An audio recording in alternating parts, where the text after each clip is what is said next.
ನಿನ್ನೆ ರಾತ್ರಿ ಅನ್ನದಾತರು ಸಿನಿಮಾ ನೋಡುವಂತ ಸಂದರ್ಭದಲ್ಲಿ ಇಲ್ಲಿ ಮಾಲ್ನ ಸೆಕ್ಯೂರಿಟಿ ಒಳಗೆ ಬಿಡೋದಿಲ್ಲ, ಪಂಚೆಯನ್ನು ಧರಿಸಿ ಬಂದಿದ್ದಾರೆ ಅಂತೇಳಿ. ಪಂಚೆ ನಮ್ಮ ನಾಡು ನುಡಿನ ಪ್ರತೀಕ. ತಾವು ಕೂಡ ಹೇಳಿದಂತೆ ದೊಡ್ಡ ದೊಡ್ಡವರೆಲ್ಲರೂ ಕೂಡ ಧರಿಸಿದ್ರು. ಆ ರೈತನಿಗೆ ಅವಮಾನ ಆಗಿರುವಂತ ರೂಲ್ಸ್ ಕೂಡ ಇದೆ ಅನ್ನುವಂತ ಮಾತುಗಳನ್ನ ಹೇಳ್ತಾ ಇದ್ರು ಆ ಸೆಕ್ಯೂರಿಟಿ ಮಾತಾಡುವಂತ ಸಂದರ್ಭದಲ್ಲಿ.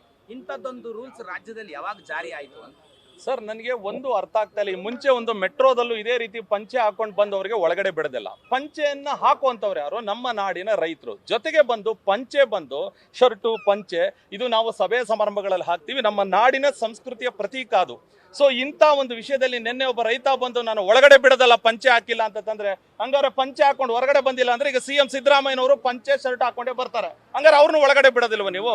ಅಣ್ಣವರು ಯಾವ್ದನ್ನ ಪ್ರತಿನಿಧಿಸಿದ್ರು? ಯಾವತ್ತಾರು ಪ್ಯಾಂಟ್ ಹಾಕಿದ್ರು ಅವರು ಪಂಚೆ ಮತ್ತು ಶರ್ಟ್ ಅನ್ನ ಹಾಕೊಂಡು ಈ ನಾಡಿನ ಸಂಸ್ಕೃತಿಯನ್ನ ಉಸಿರಿರೋ ತನಕ ಕಾಪಾಡಿದ್ರು. ಅಂತೆ ಪಂಚೆ ಸಂಸ್ಕೃತಿಯನ್ನ ಇಲ್ಲಿ ಯಾರ್ತಕ್ಕಂಥ ಯಾರೋ ಸೆಕ್ಯೂರಿಟಿ ಸಿಬ್ಬಂದಿ ಯಾರೋ ಮ್ಯಾನೇಜರ್ ನಾವು ಬಿಡೋದಿಲ್ಲ ಅಂತ ಹೇಳ್ತಾ ಇದ್ರಲ್ಲ, ಈಗ ನಾವು ಪಂಚೆ ಶರ್ಟ್ ಹಾಕೋ ಬಂದಿದ್ದೀವಿ, ಅವ್ರಿಗೆ ತಾಕತ್ತಿದ್ರೆ ತಡಿಲಿ, ಈಗ ನೋಡ್ತೀನಿ ನಾವು ಒಳಗಡೆ ಹೋಗ್ತೀವಿ, ಈಗ ಒಳಗಡೆ ಹೋದ್ ಬಿಡೋದಿಲ್ವ ನೋಡ್ತೀವಿ. ಇದು ಖಂಡಿತವಾಗ್ಲೂ ಖಂಡನೀಯ ಸರ್. ಈ ತರದ ಒಂದು ತುಗುಲಾಕ್ ದರ್ಬಾರು ಇಲ್ಲ ಯಾವ್ದಾದ್ರು ಆದೇಶ ಇದೆಯಾ? ಕೊಡ್ಲಿ ಮಾಲವರು ಸರ್. ಈ ತರ ಪಂಚೆ ಹಾಕೋ ಬಂದವರಿಗೆ ಒಳಗಡೆ ಬಿಡೋದಿಲ್ಲ ಅಂತ ಏನಾದ್ರು ಆದೇಶ ಇದ್ರೆ ಆದೇಶ ಕೊಡ್ಲಿ. ರಾಜ್ಯದಲ್ಲಿ ಯಾವುದೇ ಮಾಲ್ಗಳಲ್ಲೂ ಕೂಡ ಕನ್ನಡಿಗರು ಎಲ್ಲೂ ಸೆಕ್ಯೂರಿಟಿಗಳಿಲ್ಲ. ಕನ್ನಡದ ಪರಂಪರೆ ಏನು, ಸಂಸ್ಕೃತಿ ಏನು, ಇದು ಯಾವ್ದಾರ ಅರಿವಿಲ್ಲದಂತ ಉತ್ತರ ಭಾರತದಂತ ಸೆಕ್ಯೂರಿಟಿಗಳನ್ನ ಇಲ್ಲಿ ನೇಮಕ ಮಾಡ್ಕೊಂಡಿದ್ದಾರೆ. ಗೊತ್ತಿದ್ದಂತವ್ರಾಗಿದ್ರೆ ಅವರಿಗೆ ಗೌರವ ಕೊಟ್ಟು ರೈತರನ್ನ ಒಳಗ್ ಕಳಿಸ್ತಿದ್ರು ಅನ್ನೋಂಥದ್ದು ನಿಜ ಸರ್. ಈಗ ಎಲ್ಲೋ ಉತ್ತರ ಭಾರತದವ್ರನ್ನ ತಂದು ಇಲ್ಲಿ ಹಾಕೋತಾರೆ. ಅವ್ರ ರಾಜ್ಯಗಳಲ್ಲಿ ಅವ್ರಿಗೆ ಪಂಚೆ ಅಂದ್ರೆ ಏನು ಅಂತಾನೆ ಗೊತ್ತಿಲ್ಲ. ಮತ್ತೆ ಪಂಚೆ ಅನ್ನೋದು ಇಲ್ಲಿ ಈ ನಾಡಿನ ಜನರ ಒಂದು ಭಾವನಾತ್ಮಕ ವಿಚಾರ ಸರ್. ಅದು ನಮ್ಮ ಒಂದು ಇಲ್ಲಿನ ಸಂಸ್ಕೃತಿಯ ಪ್ರತೀಕ. ಇಲ್ಲಿ ಬಂದು ನಿಂತ್ಕೊಂಡು ಅವ್ರನ್ನ ತರದ್ಬಿಟ್ಟು ಅವ್ರಿಗೆ ಸರಿಯಾದ ರೀತಿಯಲ್ಲಿ ಅವ್ರಿಗೆ ತರಬೇತಿಯನ್ನು ಕೊಟ್ಟಿರಲಿಲ್ಲ ಇಲ್ಲಿ ಮಾಲ್ನವರು. ಅವ್ರನ್ನ ಕರೆದು ಈ ತರದ್ದು ಬಿಡಬಾರ್ದು. ಈಗ ನಿನ್ನೆ ಅವ್ರಿಗೆ ಆಗಿರ್ತಕ್ಕಂಥ ಅವಮಾನ ಬಂದು ಇಡೀ ರಾಜ್ಯದ ಕನ್ನಡಿಗರಿಗೆ ಆಗಿರ್ತಕ್ಕಂಥ ಅವಮಾನ ಸರ್ ಇದು. ಈ ಅವಮಾನವನ್ನ ನಾವು ಖಂಡಿಸಲೇಬೇಕು. ಯಾವುದೇ ಕಾರಣಕ್ಕೂ ಇದನ್ನು ಸಹಿಸಲು ಸಾಧ್ಯ ಇಲ್ಲ. ನಾನು ಕೇಳೋದು ಇನ್ನು ಮುಂದೆ ಯಾರೇ ಬರಲಿ ಮಾಲ್ಗೆ, ಇದೊಂದೇ ಮಾಲ್ ಅಂತಲ್ಲ ಸರ್, ಬೆಂಗಳೂರಿನ ಹಲವಾರು ಮಾಲ್ಗಳು ಪಂಚೆ ಹಾಕ ಬಂದ್ರೆ ಏನೋ ಅವಮಾನ, ಅವ್ರಿಗೆ ಒಳಗಡೆ ಬಂದ್ರೆ ಅವಮಾನ. ಅದೇ ರೈತ ಬೆಳೀತಕ್ಕಂಥ ಅನ್ನವನ್ನ ಮಾರಾಟ ಮಾಡಿ ಇವತ್ತು ಎಷ್ಟೋ ಮಳಿಗೆಗಳು ನಡೀತಾ ಇದೆ ಮಾಲ್ ಒಳಗಡೆ.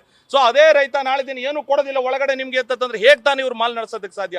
ಆಮೇಲೆ ಈ ಮಾಲ್ ಒಳಗಡೆ ಬರ್ತಕ್ಕಂಥ 90% ಹೆಚ್ಚು ಜನ ರೈತರ ಮಕ್ಕಳೇ ಒಳಗಡೆ ಬರೋದು. ಹಾಗಾದ್ರೆ ಪ್ಯಾಂಟ್ ಹಾಕ್ತವ್ರಿಗೆ ಅಷ್ಟೇ ಮರ್ಯಾದೆ.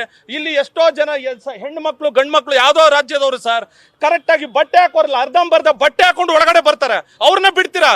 ಶಿಸ್ತಾಗಿ ಪಂಚೆ ಹಾಕೊಂಡು ಬರ್ತಕ್ಕಂಥವ್ರು ಒಳಗಡೆ ಬಿಡಲ್ಲ ಅಂತಂದ್ರೆ ಇದೇನ್ರಿ ಸರ್? ಎಲ್ಲೋ ಲಲ್ಲೆ ಹೊಡಿತಾ ಇರ್ತಾರೆ ಸರ್ ಕೂತ್ಕೊಂಡು. ಅಲ್ಲಿ ಹೆಣ್ಮಗಳು ಗಂಡು ಮಕ್ಳು ಇಬ್ರು ಸೇರ್ಕೊಂಡು ಲಲ್ಲೆ ಹೊಡಿತಾ ಇರ್ತಾರೆ ಕೂತ್ಕೊಂಡು, ಅರ್ಧಂಬರ್ಧ ಬಟ್ಟೆ ಹಾಫ್ ಚಡ್ಡಿ ಹಾಕೊಂಡು ಅಂತವ್ರನ್ನ ಬಿಡ್ತಾರೆ. ಪಂಚೆ ಹಾಕೋ ಬಂದವ್ರನ್ನ ಬಿಡಲ್ಲ ಅಂತಂದ್ರೆ ಇದೇನ್ ಸರ್?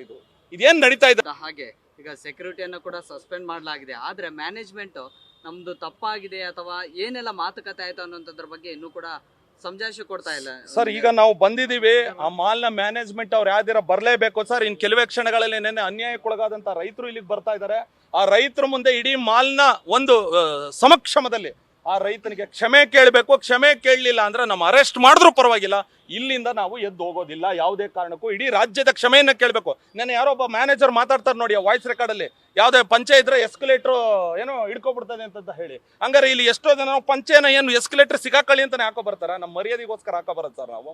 ಆದ ಕಾರಣ ಮ್ಯಾನೇಜರ್ ಯಾರಿದ್ದಾರೆ, ಮ್ಯಾನೇಜರ್ ಮತ್ತೆ ಮಾಲ್ಗೆ ಸಂಬಂಧಪಟ್ಟವ್ರು ಮುಖ್ಯ ಸ್ಥಾನದಲ್ಲಿ ಯಾರಿದ್ದಾರೆ ಅವರು, ಆ ರೈತ ಇನ್ನೇನು ಕೆಲವೇ ಕ್ಷಣಗಳಲ್ಲಿ ಬರ್ತಾ ಇದ್ದಾರೆ, ರೈತನಿಗೆ ಅವ್ರು ಕ್ಷಮೆ ಕೇಳೋವರೆಗೂ ಇಲ್ಲಿಂದ ನಾವು ಯಾವುದೇ ಕಾರಣಕ್ಕೂ ಎದ್ದೋಗೋದಿಲ್ಲ ಸರ್, ಇದು ಖಚಿತವಾಗಿ. ಮತ್ತೆ ಮಾಲ್ ಅವರು ಸ್ಪಷ್ಟೀಕರಣ ಕೊಡಬೇಕು. ನಿನ್ನೆ ಆಗಿದ್ದಂತೆ ಈ ಘಟನೆಗೆ ಕಾರಣ ಏನು, ಯಾರ ಕಾರಣ? ಮೇಲೆ ಇಲ್ಲಿ ಎಲ್ಲಿ ನೋಡಿದ್ರು ಕನ್ನಡದವ್ರಿಗೆ ಅವಕಾಶ ಕೊಡಲ್ಲ ಸರ್ ಸೆಕ್ಯೂರಿಟಿ ಅವರು. ಅವ್ರಿಗೆ ಏನಂದ್ರೆ ಏನು ಅಂತಾನೆ ಗೊತ್ತಿಲ್ಲ. ಅವ್ರನ್ನ ಕರ್ಕೊ ಬಂದಿದ್ದು ಪದೇ ಒಂದ್ಸತ ಮೆಟ್ರೋದಲ್ಲಾಯ್ತು, ಈಗ ಇಲ್ಲಿ ಅವಮಾನ. ಈ ಅವಮಾನವನ್ನು ಸಹಿಸ್ಕೊಳ್ಳೋದಕ್ಕೆ ನಾವು ಯಾರು ಸಹಿಸಲ್ಲ. ಇವತ್ತು ನಮ್ಮ ಅಣ್ಣವರ ಅಭಿಮಾನಿಗಳು, ನಮ್ಮ ಯುವ ಕರ್ನಾಟಕ ವೇದಿಕೆ ಪ್ರತಿಯೊಬ್ಬರು, ನಮ್ಮ ಕನ್ನಡಾಭಿಮಾನಿಗಳು ಪ್ರತಿಯೊಬ್ಬರು ಇಲ್ಲಿ ಬಂದಿದ್ದೀವಿ.